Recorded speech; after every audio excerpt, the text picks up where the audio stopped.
Das crianças, venho aqui com muito carinho presentear você, querida mamãe, querido papai, cuidador, tio, avós, professores, para refletirmos sobre o desenvolvimento saudável das crianças que Deus confia em nós. Sabe que eu estava lendo uma história em quadrinhos do Calvin, uma graça, que me fez refletir. Ele chega correndo, sacudindo a mãe, mamãe, levaram meu Haroldo, levaram meu Haroldo. Haroldo é um tigrinho de pelúcia que ele tem. Ele falou, eu estava saindo para passear com ele e veio um cachorro grandão, pulou em mim, mamãe pegou o meu Haroldo, saiu correndo, e agora, mamãe, o que eu faço?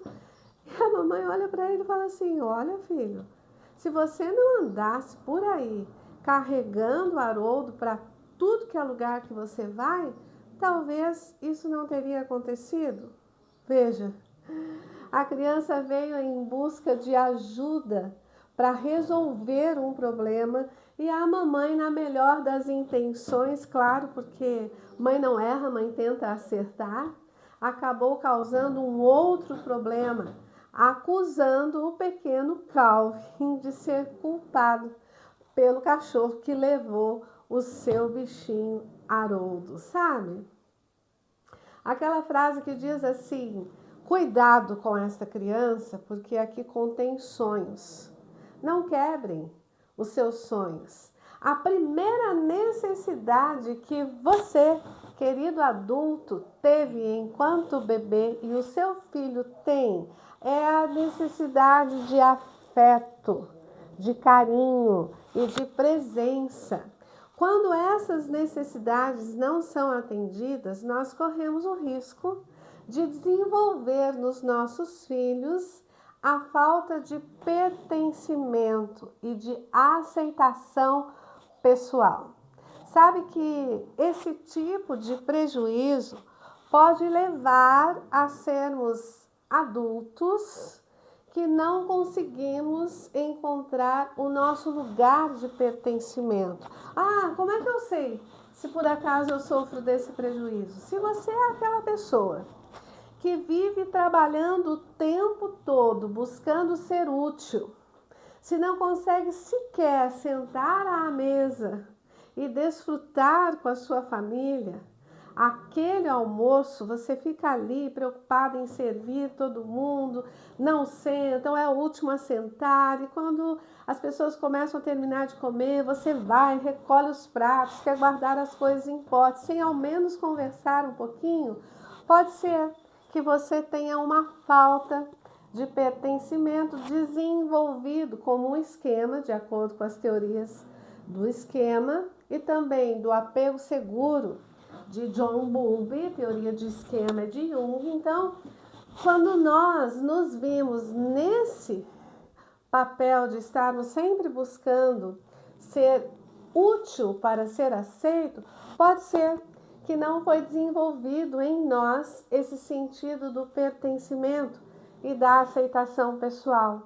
Eu atendo bastante pacientes que têm uma formação acadêmica e não se sentem capazes de desenvolver a vida profissional na atuação acadêmica que se dedicou, porque tem uma dificuldade de aceitação, de valorização pessoal e de pertencimento. Alguns que passam, inclusive, em concurso e desenvolvem uma visão negativa tão forte de si mesmo, nesta falta de pertencimento, que quando não tratada pode gerar uma depressão que acaba sendo uma resistência, que é uma força mecânica.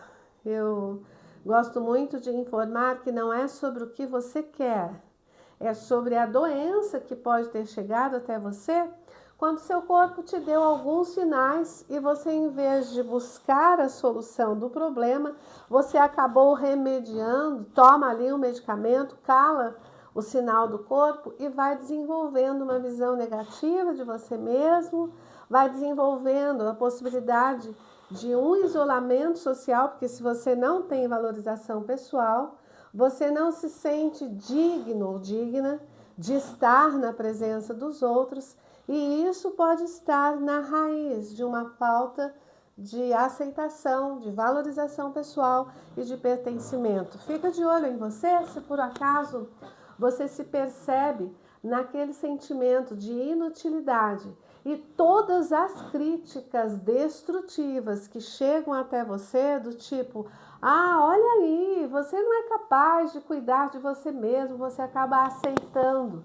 E eu brinco com meus pacientes, olha, mesmo que o mundo inteiro esteja contra você, você precisa ser o seu advogado pessoal de defesa. Você não pode concordar com as frases que te diminuem. Você não pode deixar, como diz a Bíblia, a gente não pode impedir que os passarinhos voem sobre a nossa cabeça, mas a gente tem que impedir que façam ninhos. Então, se você anda permitindo que pessoas que porventura estejam com as suas patologias também, sabe, de ficar criticando você, cobrando de você diariamente, parece que nada do que você faz é o suficiente para agradar aquela pessoa que talvez pode estar com o desenvolvimento de uma depressão paranoide, de um narcisismo, um transtorno de personalidade. A gente não sabe o que é que a pessoa tem, mas você é responsável por permitir que essa pessoa pode estar sem querer, às vezes por te amar demais,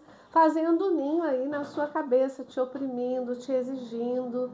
Então abre o teu olho, porque pode estar em uma falha de um esquema desadaptativo do seu neurodesenvolvimento sobre quando criança, e por isso que eu estou aqui para ajudar você a presentear o seu filho com a qualidade da sua presença. E lembre-se, não é sobre escravizar-se, deixar a sua vida profissional para dizer, eu sou mãe com exclusividade, ou eu sou pai com exclusividade. Não é sobre isso. É sobre você conseguir desenvolver os processos com a soberana vocação, que diz o apóstolo Paulo, sobre dedicar tempo de qualidade às diferentes áreas da sua vida. O seu filho precisa de você bem. Não adianta você sacrificar a sua vida profissional e estar o dia todo na sua casa infeliz. Seu filho precisa de você feliz. O segundo presente que eu super indico para você entregar ao seu filho nesse Dia das Crianças e no decorrer dos demais dias do seu desenvolvimento é o limite. A criança que não tem limite, ela não se sente amada, sabia disso? Quando você cai do limite excessivo, tudo não pode, é tudo do meu jeito, eu estou falando de um limite dialogado, onde você determine do desenvolvimento dela sobre o que ela é capaz de fazer, que ela faça. Seja arrumar a sua cama do jeitinho dela, não vai exigir que seja do seu jeito. Sobre ela servir a sua comidinha, conseguir colocar, se ela já tem a coordenação motora fina de colocar até a boquinha, permitir que ela coloque, mesmo que caia ali a comidinha. Sobre o banho supervisionado e não você estar lá dando banho nela quando ela já desenvolveu a capacidade de tomar o seu próprio banho, permitir que ela cresça. Eu sei que isso envolve às vezes um luto para nossos pais, como é bom que esteja sempre pequenininha, mas nós precisamos permitir que ela se desenvolva, não fazendo por ela o que ela já é capaz de fazer, porque isso pode trazer prejuízos lá quando ela termina a vida acadêmica. Ela não se sente competente para desenvolver a sua profissão, mesmo, quem sabe, tirando a sua carteirinha da OAB, porque ela não conseguiu, na sua mais tenra idade, desenvolver o que ela era capaz de se desenvolver devido à superproteção de seus pais, ou a falta de limites, sabe? Aquela família sem nenhum tipo de regra, cada um levanta a hora que quer, come a hora que quer. Não quer ir para a escola, não vai, problema seu, não é problema do outro. Os filhos confiados a nós precisa da nossa habilidade e competência para ensinar no caminho em que ela deve andar, não é largar no caminho. Sabe, Provérbios 22:6 fala, ensine a criança no caminho que ela deve andar. Então, uma casa precisa ter princípios, precisa ter regras, sabe? Outro dia atendi uma família que estava em desacordo com um contrato que assinou de uma escola sobre algumas regras que decidiram em família que não iam seguir, mas é a regra da escola. Você acaba ensinando ao seu filho a ser intolerante, a ter uma baixa tolerância com as frustrações que precisamos todos nós passarmos por elas para desenvolver o nosso equilíbrio. Nós precisamos estar atentos que é preciso seguir os princípios básicos de qualquer instituição, inclusive da nossa família. É preciso ter horário para levantar, ter horário para comer, ter horário para tomar banho, ter horário para fazer a tarefa, ter horário de lazer. E já venho aqui com mais um presente que você precisa dar ao seu filho se você quer que ele cresça com saúde mental. É a situação do presente da espontaneidade e do lazer.